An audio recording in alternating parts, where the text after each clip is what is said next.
Oi pessoal, tudo bem? É um prazer estar presente nessa segunda edição do Cofísio, né?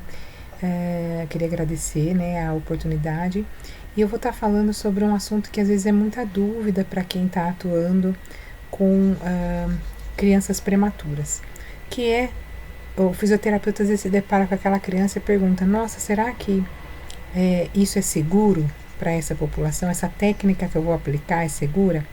E a partir disso,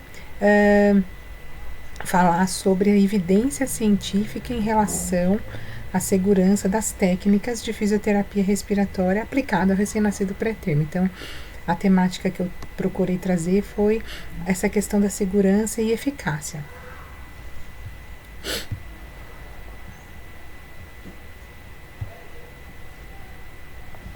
Bom, primeiro pensando na fisiologia, né? E com isso na fisiopatologia, no cuidado individual, a gente precisa pensar quem é essa criança. É uma criança que ainda não completou o estágio do desenvolvimento necessário para estar no ambiente extra-uterino, tá?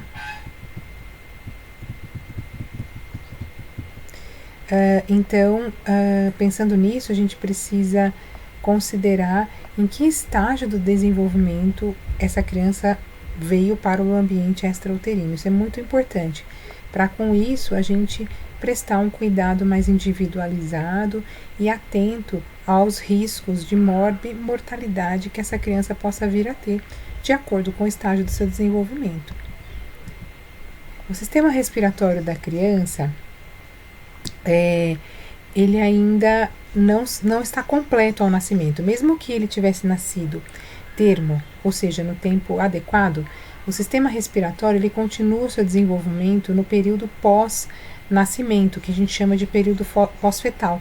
Esse período ele vai até 12 anos de idade, ou seja, a criança passa por inúmeras fases até ter o seu desenvolvimento do sistema respiratório completado, de forma que podemos atuar de forma semelhante, né, ao que se atua no paciente adulto. Então, ou seja, existe uma longa jornada até chegarmos nesse momento do sistema respiratório da criança ser igual ao sistema respiratório do adulto. Ao nascimento, já temos inúmeras diferenças com as quais precisamos lidar e com isso técnicas precisam foram criadas e adaptadas para essa população. Então, o fisioterapeuta que atua nessas unidades precisa saber bem a respeito dessas particularidades. O surfactante é uma substância extremamente importante, né, para de reduzir a tensão superficial dos alvéolos e com isso mantê-los abertos, né. Ele começa a surgir, né, os pneumócitos do tipo 2, que são as células produtoras dessa substância, elas começam a aparecer por volta da 24ª semana de gestação. Mas só vai excretar o surfactante por volta da 35ª semana de gestação. Portanto, se a criança nasce antes desse período, ela não tem ainda surfactante liberado na sua via aérea de troca, o que acaba predispondo, né, a síndrome do desconforto respiratório neonatal. Outro problema também é que a área de troca ainda é muito reduzida, tá? Enquanto a criança nasce por volta de 50 milhões de alvéolos, que é em torno de 20% do total do número de alvéolos que ele vai ter na fase adulta. Esse desenvolvimento acontece, essa multiplicação até os 12, 13 anos de idade, e por volta dessa idade ele vai ter, então, por volta de 300 milhões de alvéolos. As vias aéreas condutoras já estão totalmente formadas, então a questão que muda consideravelmente no sistema respiratório das crianças são as vias aéreas superiores e as vias aéreas de troca, que seria a superfície alveolar, que se expande bastante até os 12, 13 anos de idade. Fora isso, a questão da fibra muscular. As crianças têm apenas 10% no seu diafragma de fibra muscular do tipo 1, resistente à fadiga, enquanto o termo tem 25%, muito aquém, ou seja, menos da metade do que um indivíduo adulto possui que é em torno de 55% de fibras musculares do tipo 1, mostrando então que a resistência à fadiga é praticamente inexistente, né? É realmente muito baixa a resistência à fadiga dessas crianças. Fora isso, o sistema de ventilação colateral começa a se desenvolver por volta dos 6 anos de idade e vai estar totalmente formado também por volta de 12, 13 anos de idade. Além disso, a gente tem um outro problema, que é a via aérea de menor calibre. Isso confere uma maior resistência à chegada do ar na periferia pulmonar. É mais difícil desse ar passar porque o calibre da via aérea é extremamente menor, chega a ser 5 vezes menor, enquanto o bronquíolo terminal de um paciente adulto é em torno de 0,5 milímetro, de uma criança recém-nascida é em torno de 0,1 milímetro. Outros fatores que podem complicar isso, né, é a língua maior em relação à orofaringe, o que confere à criança uma respiração exclusivamente nasal até o 6º mês de vida. Costelas mais horizontalizadas, o que acaba atrapalhando a mecânica respiratória. Se nós considerarmos que os músculos vão se contrair numa posição de pior geração de torque, né, então ele gera ainda uma menor capacidade de expansão torácica com essas costelas horizontalizadas. Fora isso, ela tem um tórax muito complacente, então uma alavanca que seria ineficiente, uma alavanca mole. Com a contração muscular aparecem as retrações, o que é muito comum nesses bebês. Por não ter alvéolos ainda, existe uma menor complacência pulmonar, também por conta da síntese de elastina acontecer a partir, né, da 36ª semana de idade gestacional. Então, a gente tem um pulmão ali com pouca elasticidade, quase nenhuma elasticidade, e com uma alta elastância, uma chance grande de ficar, de fechar, de perder volume pulmonar. E ainda um diafragma pouco eficiente pelo fato de estar mais horizontalizado. E a maior parte do tempo eles passam em sono REM, o que diminui o tônus muscular e acaba gerando maior tendência a retrações na fase do sono. Fora isso, eles são suscetíveis a danos neurológicos, tá? Essa publicação de 2007 do IAT fala do desenvolvimento cerebral em recém-nascidos prematuros, né? Não só essa do IAT fala dos mecanismos de lesão do recém-nascido, né? Do cerebral do recém-nascido, e esse outro estudo da Zominani de 2009 fala sobre o desenvolvimento cerebral em recém-nascidos prematuros. Mostra que eles têm uma tendência, né, uma facilidade maior de ter sangramentos peri- e intraventriculares, o que acaba lesando a matriz germinativa. E esses riscos de lesão acontecem pelo fato da idade gestacional ser muito baixa e em decorrência das variações de fluxo sanguíneo e a menor autorregulação a esse fluxo sanguíneo cerebral. Então, um aumento de pressão intratorácica, intraabdominal, que perfeitamente pode ser gerado por uma técnica compressiva, pode alterar esse fluxo sanguíneo cerebral e provocar sangramentos peri- e intraventriculares. Tá? Fora o mecanismo de hipóxia, que pode gerar vasoconstrição e lesão isquêmica, e o manuseio excessivo. O excesso de estresse, tudo isso, esses estímulos todos, esse bebê não está preparado para modular todos esses estímulos e com isso ele pode desenvolver lesões decorrentes de ações não só iatrogênicas, mas também do próprio ambiente em que ele está, da UTI neonatal. Então, a neuroproteção é a chave para esses bebês, né? O posicionamento faz parte desse processo de neuroproteção, assim como o controle da dor, a adequação do manuseio, o controle ambiental. Tudo isso serve para garantir que essa criança tenha um desenvolvimento neurológico e com a melhor qualidade possível, sem sofrer agressões ou danos decorrentes do próprio tratamento a qual ela é submetida. Nós precisamos pensar baseados em evidência? Sim, né? Quando a gente fala em prática baseada em evidência, a gente procura trazer a melhor evidência científica possível, da melhor qualidade, e com isso basear e nortear os nossos tratamentos, né? Obviamente, a gente não deve ser escravo de nenhum tipo de publicação, mas apenas ter um raciocínio crítico, avaliando risco e benefício. É muito importante saber que a evidência vai avaliar tanto a eficácia quanto a segurança de qualquer intervenção, né? E isso nos ajuda a escolher melhor qual é a melhor intervenção para o nosso paciente. A falta de evidência pode levar a um risco aumentado de ações iatrogênicas, fora que a gente não vai estar oferecendo a melhor possibilidade terapêutica para o nosso paciente. Como a gente avalia segurança e eficácia? Esse estudo de 2007 fala justamente sobre segurança e efeitos adversos, e ele incluiu 6 artigos, tá?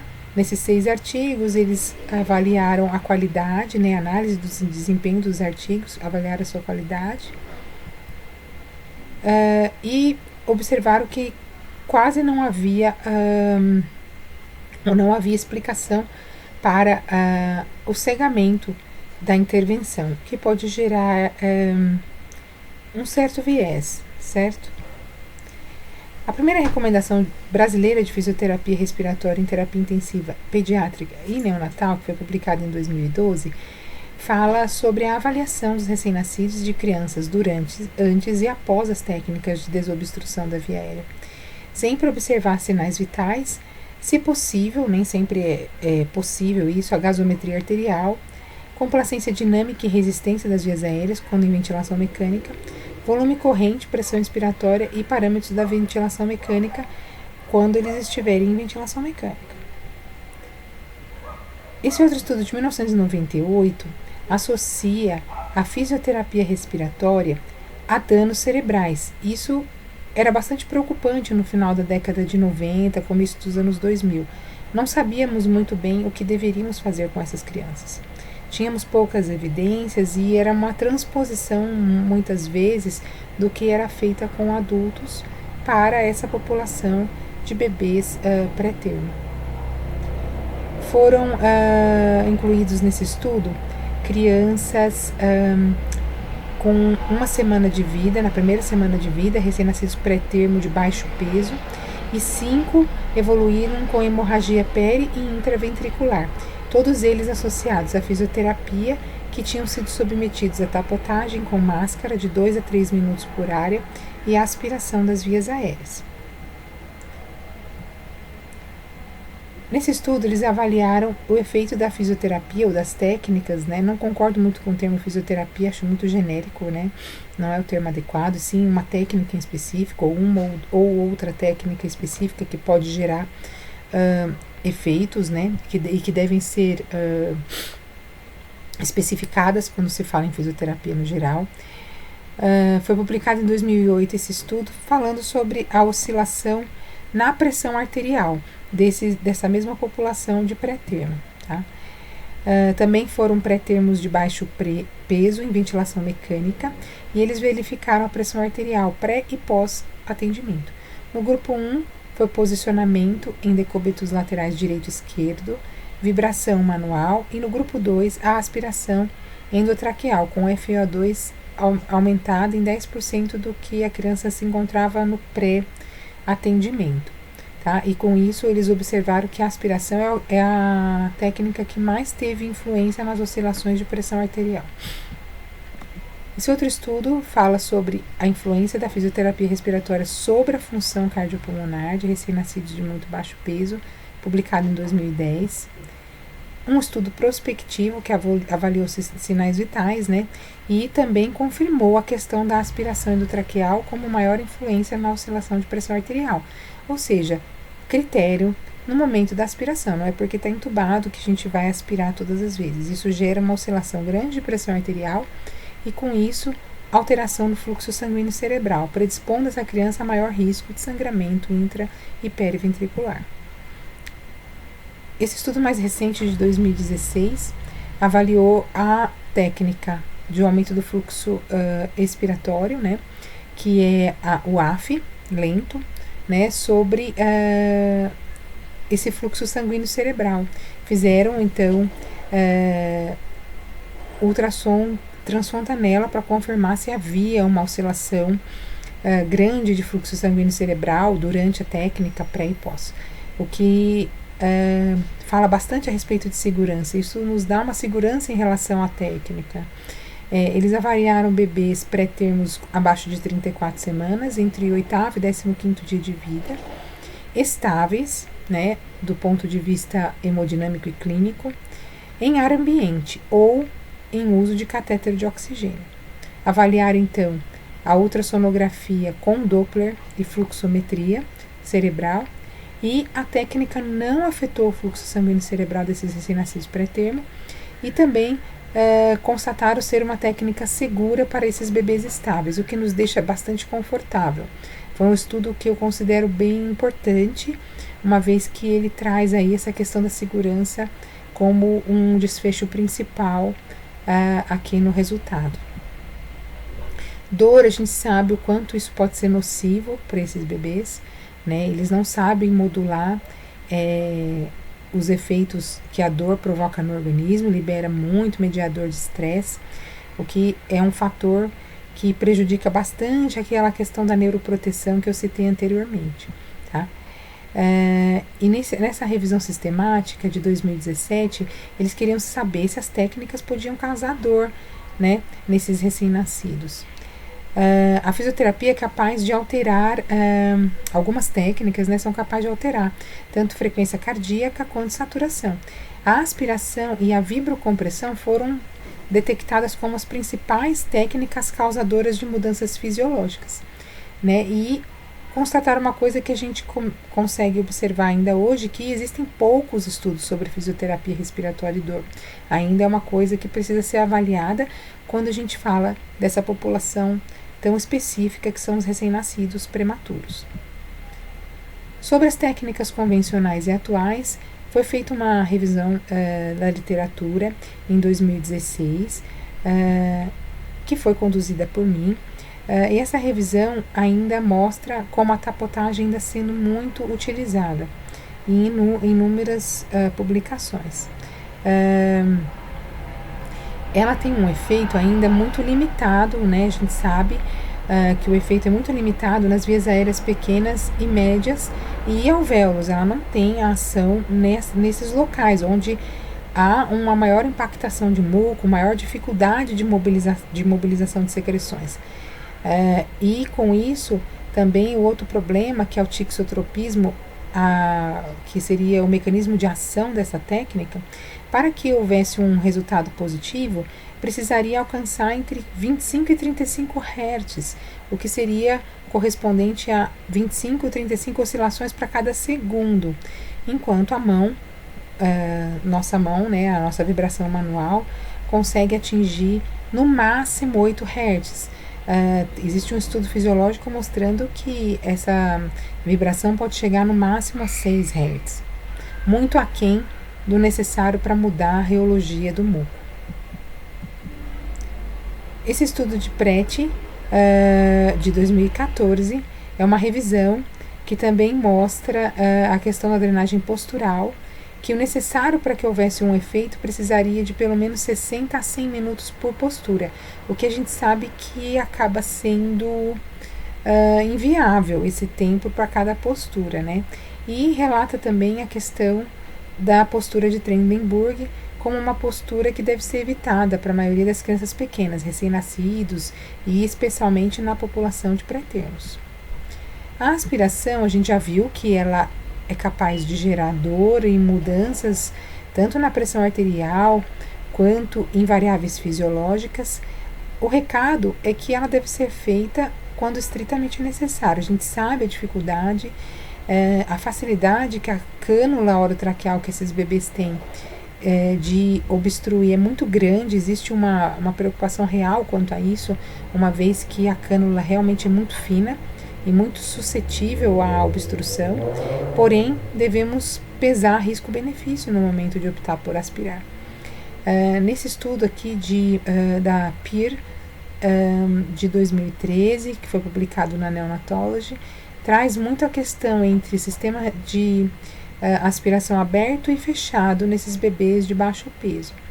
Nesse estudo, eles viram que o risco, né, da hipoxemia, atelectasias e hiperperfusão cerebral é real, e com isso pode levar a alguns danos, e o sistema de aspiração fechado ele foi melhor em termos de manter a saturação mais estável durante a aspiração.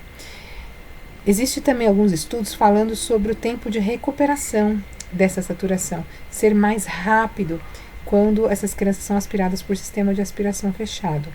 Quando a gente reúne essas evidências, o sistema de aspiração fechado ele é ligeiramente melhor quanto à estabilidade clínica dessas crianças. Então, o recomendado é evitar a oscilação da saturação. Hipoxemia transitória, para essas crianças é péssimo. Você tem uma vasoconstrição cerebral de seguida de uma hiperperfusão que é ruim e pode levar a danos. É recomendado a hiperóxia apenas com aumento de 10% dos valores basais, sempre mantendo a saturação alvo entre 90% a 95%, uma vez que a hiperóxia com valores acima desse limite pode levar também a lesões neurológicas, oculares e pulmonares, o que não é o desejado. E uma das manobras de contenção postural, a utilização de contenção postural durante o procedimento reduz bastante a sensação de dor dessas crianças, trazendo um pouco de conforto e com isso menor impacto do estímulo doloroso no ponto de vista do estresse. Postio já vem trazendo aí há pelo menos praticamente 30 anos a utilização dos fluxos como base das técnicas atuais, né, a modulação desse fluxo. A gente falou do estudo da Bassani de 2016, ela é uma técnica segura, o AF, e ele traz algumas outras técnicas que podem ser aplicadas, algumas não podem ser aplicadas em prematuros, outras apenas em lactentes, enfim, existe aí uma indicação precisa quanto a isso, e ele leva em consideração tanto a modulação do fluxo INS e expiratório, bem como a localização na árvore brônquica, que é o que nos ajuda bastante no raciocínio clínico, de qual ausculta a gente verificou na nossa avaliação e qual técnica que deve ser utilizada a partir da localização do problema. Os estudos em que englobam as vias aéreas de menor calibre, o AF ele pode ser tanto rápido quanto lento, porém o rápido deve ser evitado em crianças abaixo de 2 anos pela probabilidade de interrupção do fluxo aéreo, que é um efeito que não desejamos, né, no momento em que se está fazendo uma desobstrução, e a expiração lenta e prolongada, que é uma técnica que foi criada especialmente para lactentes e que não deve ser utilizada em pré-termos por conta da compressão dentro do volume de reserva expiratório, que não seria adequado para essa faixa etária. Então, o AF, como nós vimos, é uma técnica que é segura em bebês pré-termo estáveis clinicamente. E de qual forma ela deve ser aplicada, recomenda a aplicação da AF de forma lenta para todas as crianças abaixo de 2 anos. Esse estudo de 2012 fala sobre os efeitos fisiológicos dessa técnica em prematuros, tá? Foi um AF lento adaptado para recém-nascido. Eles apresentaram melhoras de sinais clínicos, como frequência respiratória, cardíaca e saturação, e reduziu o risco de colapso de estruturas pulmonares justamente por trabalhar com fluxos lentos. Já a LPR é uma técnica excelente, porém só deve ser aplicada nos prematuros quando eles tiverem idade corrigida de 28 dias de vida, tá? Mas já foi comprovado que é uma técnica que atende a todos os requisitos fisiológicos para desobstrução de vias aéreas pequenas, tá? É uma fisioterapia que leva em consideração o sistema respiratório do lactente e promove mudanças de volumes e estimula o reflexo de Herring-Brauer. E aqui está especificado, como eu havia dito, que só pode utilizar a partir de 28 dias de idade corrigida, ou seja, 1 mês de vida de idade corrigida. Esse outro artigo de revisão, publicado em 2014, traz que a LPR melhora desconforto e saturação em lactentes, promove mudanças do volume, como reflexo de Herring-Brauer, e novas técnicas, eles trazem novas técnicas como opção para essa população, como a Lango Squeezing e o Vodta, que melhora a oxigenação desses bebês, tá? A hiperinsuflação manual com bolsa autoinflável e associada ou não à vibração, recomendada para recrutar áreas pulmonares colapsadas e contribuir para a mobilização de secreções. E o Lango Squeeze são compressões torácicas seguidas de liberação lenta e completa, como técnicas que podem reduzir o tempo de ventilação mecânica.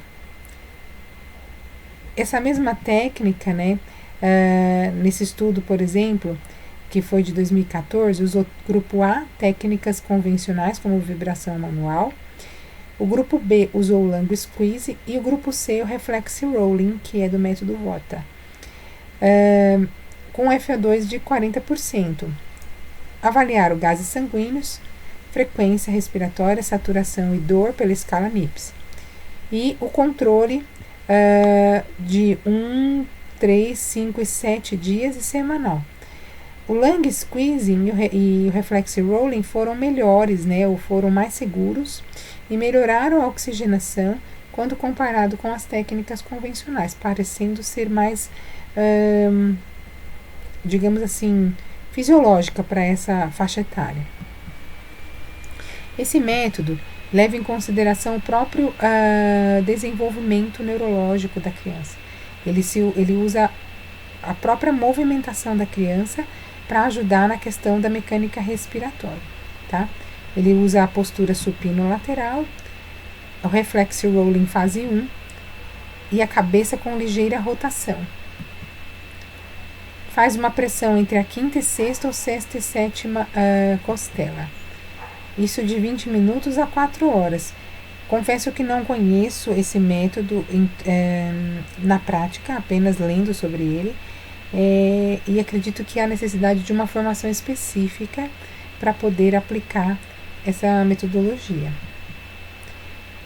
O RTA, que vem surgindo aí com bastante força dentro da terapia intensiva neonatal, traz também essa questão do manuseio gentil para essa faixa etária, né? Justamente pela dificuldade que esses bebês têm de serem manipulados e sofrerem com dor ou com estímulos com os quais ele não pode lidar, tá? É uma técnica que surgiu aqui no Brasil, tá? E que tem sido assunto de alguns estudos científicos, tá? Esse estudo de 2013 traz o RTA nos parâmetros cardiorrespiratórios, né? Avaliaram o efeito dessa técnica nos parâmetros respiratórios e na dor de recém-nascidos estáveis. Então, eles pegaram recém-nascidos pré-termo de muito baixo peso, o grupo 1 ficou em repouso, o grupo 2 utilizou vibrador mecânico por 5 minutos, e o grupo 3, o RTA por 5 minutos. Avaliaram antes, imediatamente após e após 15 minutos, saturação, frequência cardíaca, frequência respiratória e dor. Então, ou seja, nenhuma técnica provocou alteração substancial nesses parâmetros, o que é bom. Isso mostra que não há uma perturbação tão grande assim da homeostase desses bebês. Então, entre ficar em repouso e fazer, não houve uma alteração significante dos parâmetros, o que é algo positivo. Também aqui com o RTA em 2013, eles avaliaram o boletim de Silverman e Anderson, a dor, e usaram 4 manuseios do RTA numa sessão de 20 minutos, com apoio helicostal, tóraco-abdominal, abdominal inferior e tóraco-abdominal, associado ao abdominal inferior. E os bebês que foram submetidos ao método do RTA apresentaram redução da frequência respiratória e do desconforto respiratório. Quais as contraindicações? Tapotagem em recém-nascidos pós-extubação pode ocasionar colapso de vias aéreas de pequeno calibre. Eu não recomendo em nenhuma criança. Na verdade, eu recomendo que não se use tapotagem. Drenagem postural em Trendelenburg, em questão de plaquetopenia, labilidade do sistema nervoso central, baixo peso e recém-nascido pré-termo com risco de hemorragia perintraventricular, em especial nas primeiras 72 horas de vida, no qual ela está em recomendação de manuseio mínimo. E para terminar, monitorar sempre sinais vitais e parâmetros ventilatórios quando estiver atendendo seu bebê. Realizar aspiração somente se necessário, tá? Aumentar apenas 10% da FO2 inicial. Usar manobras de contenção postural quando for aspirar e, de preferência, sistema de aspiração fechado. A hiperinsuflação manual é eficaz para expansão pulmonar e mobilização de secreção, porém, cuidado, né? A pressão no ambu, quando a criança está em ventilação mecânica, pode aumentar consideravelmente a pressão intratorácica e, com isso, aumentar a pressão intracraniana, o que pode levar a sangramento. Então, tem que tomar bastante cuidado em relação à hiperinsuflação manual. Eu também não gosto de recomendar, a não ser que seja para resgatar a saturação da criança. E optar por técnicas atuais que usem fluxos, técnicas mais gentis, que não promovam tanta oscilação de sinais vitais, principalmente o AF lento, que é bastante seguro. O RTA você precisa de uma formação específica para aplicar, mas também parece trazer menor oscilação dos sinais vitais, o que é interessante para essa população também. Então, essas técnicas que precisam de formação específica, como o VOTTA e o RTA, vale a pena investir para quem trabalha nessa área como mais uma técnica, mais uma opção terapêutica para tratar esses bebês prematuros. Muito obrigada. Sigam a minha página aqui no Instagram, Fisioped_Lin_Freitas, e qualquer dúvida também pode mandar e-mail que eu estarei respondendo assim que possível. Muito obrigada e até uma próxima oportunidade.